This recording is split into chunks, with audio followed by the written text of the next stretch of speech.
सभी साथियों को मेरा नमस्कार। आई होप आप सभी लोग बेहतरीन होंगे और बेहतरीन तरीके से अपनी प्रिपरेशन कर रहे होंगे।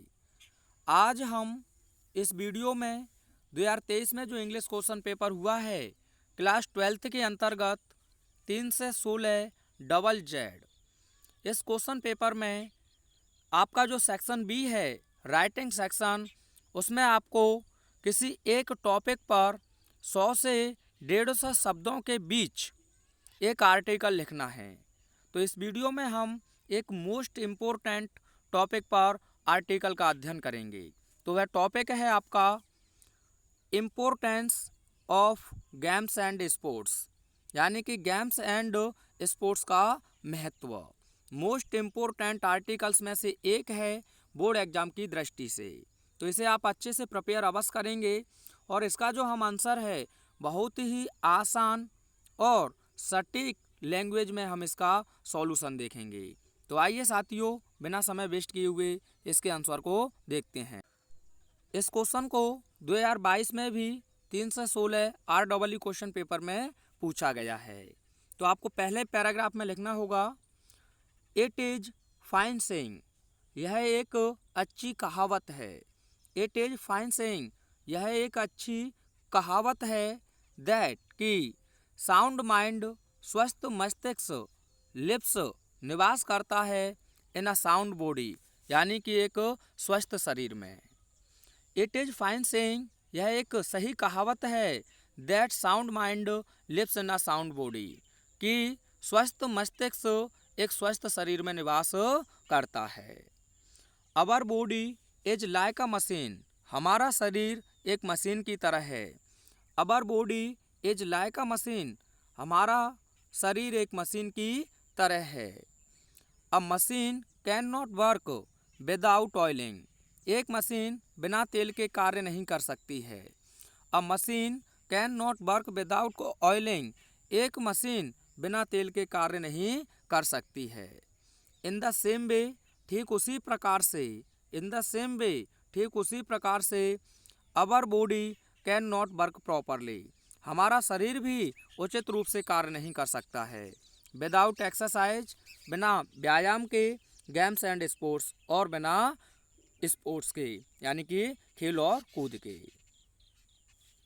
आगे आप लिखेंगे दे गिव अस एनर्जी, ये हमें ऊर्जा देते हैं। दे गिव अस एनर्जी, ये हमें ऊर्जा देते हैं। इसके बाद अगले पैराग्राफ में आपको लिखना होगा वी आर स्टूडेंट्स, हम छात्र हैं। वी आर स्टूडेंट्स, हम छात्र हैं। It is our duty to study, अध्ययन करना हमारा कर्तव्य है। It is our duty to study, अध्ययन करना हमारा अध्ययन है। But we can not study all the time, लेकिन हम पूरे समय अध्ययन नहीं कर सकते हैं। But we can not study all the time, लेकिन हम पूरे समय अध्ययन नहीं कर सकते हैं। There is a limit to our energy, यानी कि हमारी ऊर्जा की एक सीमा होती है। There is a limit to our energy, हमारी ऊर्जा की एक सीमा होती है। Doing too much work of the same type, यानी एक ही प्रकार का हद से ज़्यादा कार्य करना। Doing too much work of the same type, यानी कि एक ही प्रकार का हद से ज़्यादा कार्य करना। मेक्स अ मैन डिसइंटरेस्टेड, एक व्यक्ति को अरुचिकर बनाता है। हद से ज़्यादा एक ही प्रकार का कार्य करना एक व्यक्ति को अरुचिकर बना देता है, अर्थात तो उसकी रुचि उस कार्य में नहीं रहती है।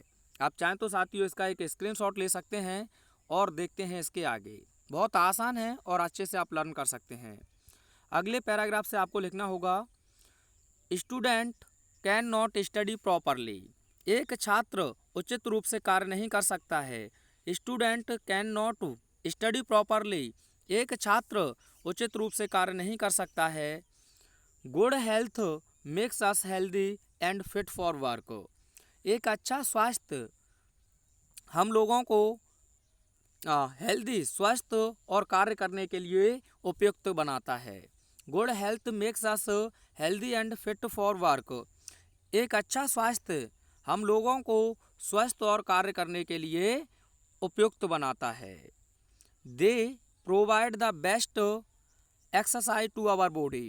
वे हमारे शरीर को सबसे अच्छा व्यायाम उपलब्ध कराते हैं। यानी कि जो गेम्स एंड स्पोर्ट्स हैं वे हम लोगों को जो हमारा शरीर है उसे सबसे अच्छी व्यायाम प्रोवाइड कराते हैं यानी कि उपलब्ध कराते हैं। द लिम्स यानी कि जो अंग हैं मूव वे हिलते हैं। द लिम्स मूव यानी जो हमारे बॉडी के जो पार्ट्स हैं वे हिलते हैं। एंड ब्लड सर्कुलेट्स और जो हमारा रक्त संचार होता है। एंड ब्लड सर्कुलेट्स और हमारा रक्त संचार होता है। सो इसीलिए द बॉडी फंक्शंस बेटर, जो हमारे बॉडी फंक्शंस हैं वह अधिक बेहतर होते हैं। Health is the basis of success, और जो स्वास्थ्य है वह सफलता का आधार होता है।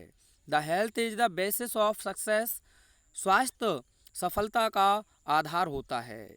विदाउट बीइंग हेल्दी, बिना स्वस्थ हुए we have no charming life, तो हमारे पास जीवन में कोई भी आकर्षण नहीं होता है। बिना स्वस्थ हुए हम लोगों के पास हमारा जो जीवन है वह आकर्षित नहीं हो सकता है। इस पैराग्राफ में इतना ही लिखना होगा और अंतिम पैराग्राफ में आप लिखेंगे games and sports make us disciplined. इसके कुछ महत्वपूर्ण चीज़ें आपको यहाँ मेंशन करनी है। Games and sports make us disciplined, यानी कि जो खेल कूद हैं वे हम लोगों को अनुशासित बनाते हैं। खेल और कूद हम लोगों को अनुशासित बनाते हैं। They keep the machine of life run smoothly, और गेम्स और स्पोर्ट्स हमारे जीवन की जो मशीन है उसे कार्य करने के लिए स्मूथ बनाते हैं। They teach us team spirit, जो खेल और कूद हैं यानी कि गेम्स और जो स्पोर्ट्स हैं वे हम लोगों को एक टीम भावना सिखाते हैं। They teach us team spirit, वे हमें टीम भावना सिखाते हैं अर्थात हमें ग्रुप में रहना सिखाते हैं। We learn to adjust with the others, और हम लोग अन्य लोगों के साथ अपने आप को समायोजित करना सीखते हैं। We learn to adjust with the others, हम लोग अन्य लोगों के साथ अपने आप को एडजस्ट यानी कि समायोजित करना सीखते हैं। दे टीच अस कोऑपरेशन, वे एक सहयोग की भावना हम लोगों को सिखाते हैं। दे टीच अस कोऑपरेशन, जो स्पोर्ट्स है वो गेम्स एंड स्पोर्ट्स हैं वे हम लोगों को एक कोऑपरेशन यानी सहयोग की भावना सिखाते हैं।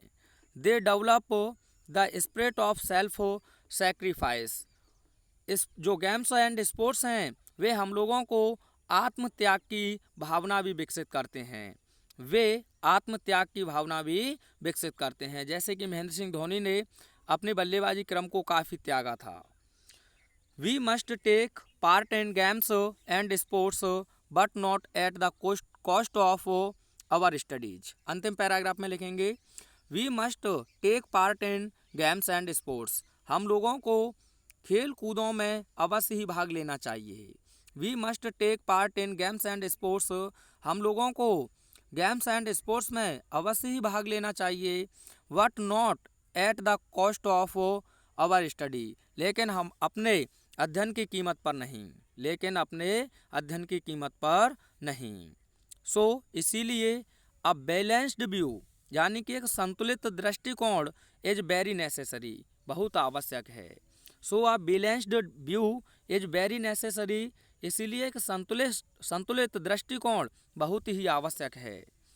अवर rule of life should be, हमारे जीवन का यानी कि हमारे जीवन का नियम शुड बी होना चाहिए।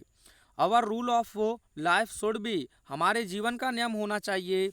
वर्क व्हाइल यू वर्क, यानी कि जब तक आप कार्य करते हैं तब तक कार्य करिए। And play while you play, और जब तक आप खेलते हैं तब तक खेलते रहिए। तो इस प्रकार से आप बहुत आसान शब्दों में इसका आंसर लिख सकते हैं। आप चाहें तो एक स्क्रीनशॉट लें और कमेंट करके बताएं कि सर वीडियो लगा कैसा। Thank you, thanks for watching.